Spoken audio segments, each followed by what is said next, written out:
Salam berjumpa kembali Bapak Ibu Saudara-saudari yang terkasih. Pada kesempatan ini saya mengajak kita kembali lagi untuk mempersiapkan sedikit waktu kita kembali mendengarkan sabda Tuhan yang kita ambil dari penginjil Yohanes bab 19 ayat 20 sampai 34. Dan dekat salib Yesus berdiri ibunya dan saudara ibunya, Maria Kleopas, Maria istri Kleopas, dan Maria Magdalena.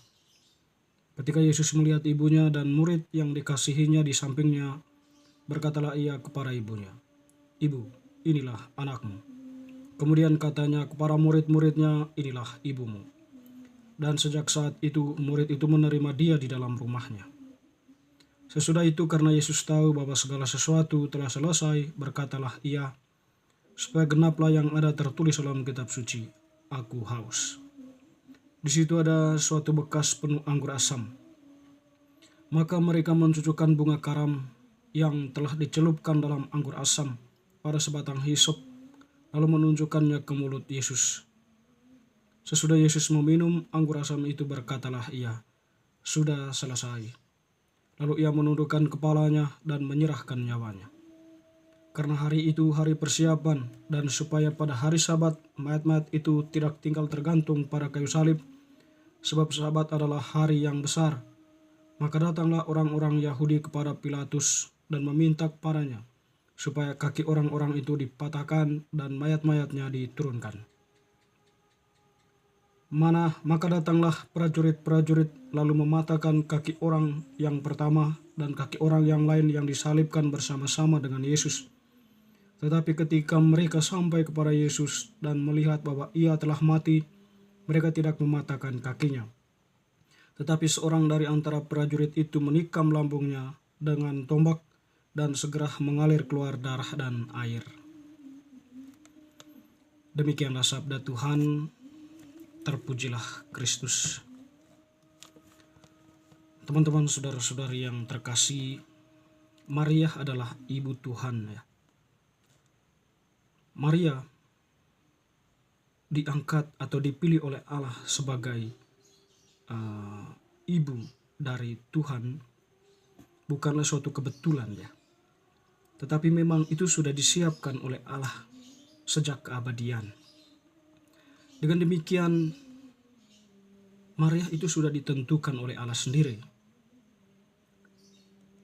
Ketika malaikat Gabriel memberitakan kabar gembira atau memberitakan kepada Maria bahwa ia akan mengandung dan melahirkan seorang anak laki-laki, di suatu sisi memang dari posisi Maria sebagai manusia tentu kaget dengan hal itu. Tetapi karena iman Maria, dia senantiasa mendengarkan pemberitaan malaikat Gabriel itu ketika dia memberitahukan bahwa anak yang dikandungnya itu dari Roh Kudus ya. Itu tadi karena iman Maria menerima tawaran Allah untuk menjadi ibu Tuhan. Tentu di sini teman-teman saudara-saudari, semua itu terjadi karena Maria itu ya sangat taat kepada Allah, takut kepada Allah. Jadi di dalam diri Maria itu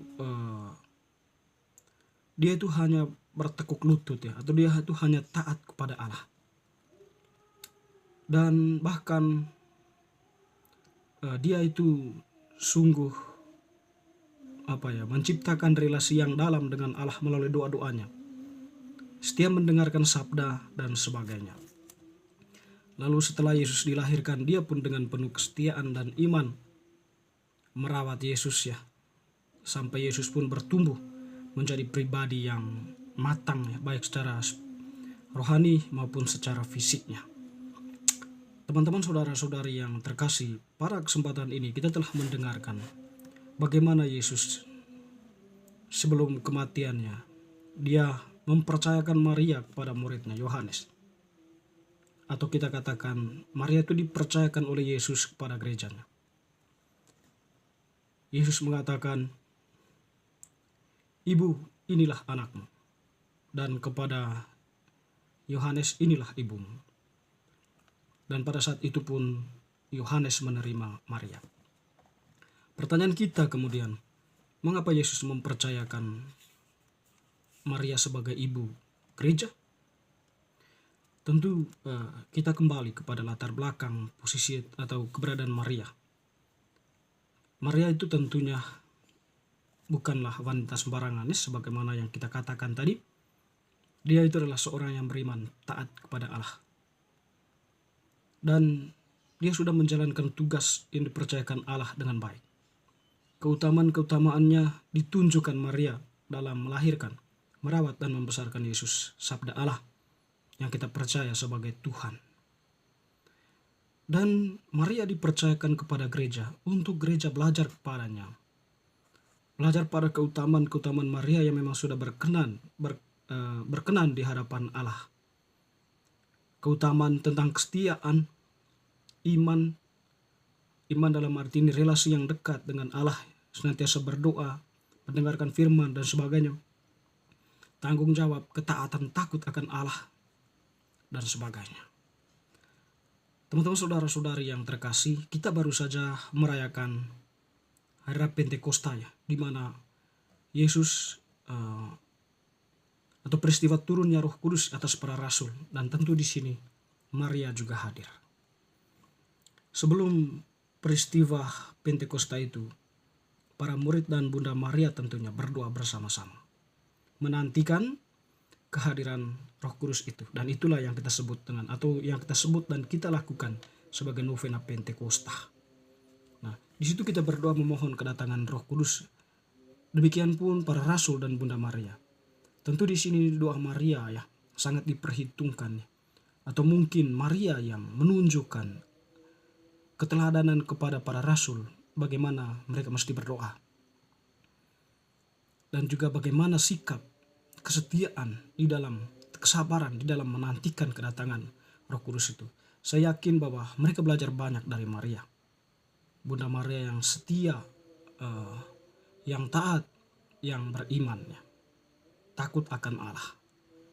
Sehingga pada hari Pentakosta, para murid yang menerima Roh Kudus ya, tentu juga mereka menerima masukan-masukan dari Maria, bisa jadi ya, nasihat-nasihat Maria dan sebagainya.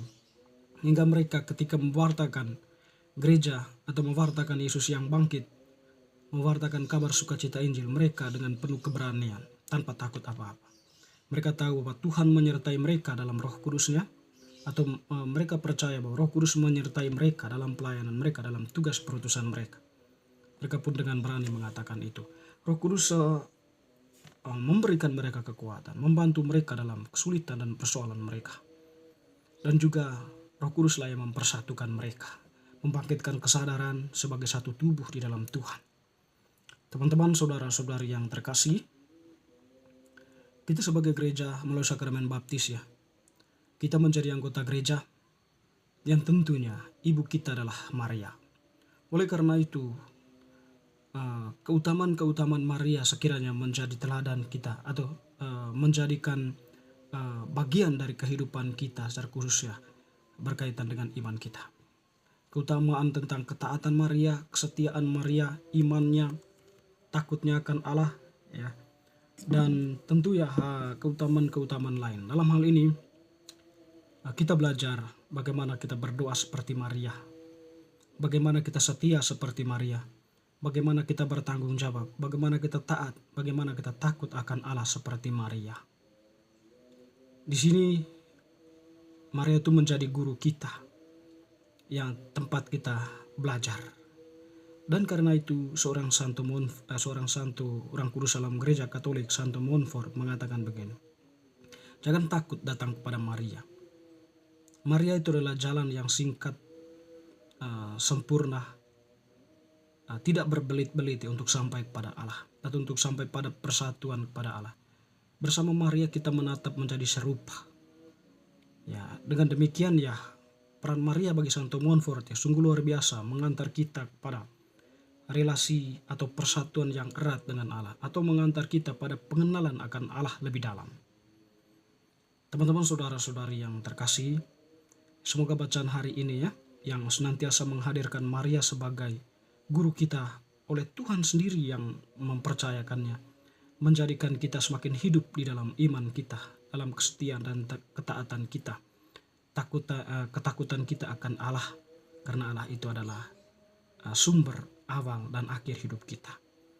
Semoga kita mampu menghayatinya dalam kehidupan kita masing-masing. Semoga amin.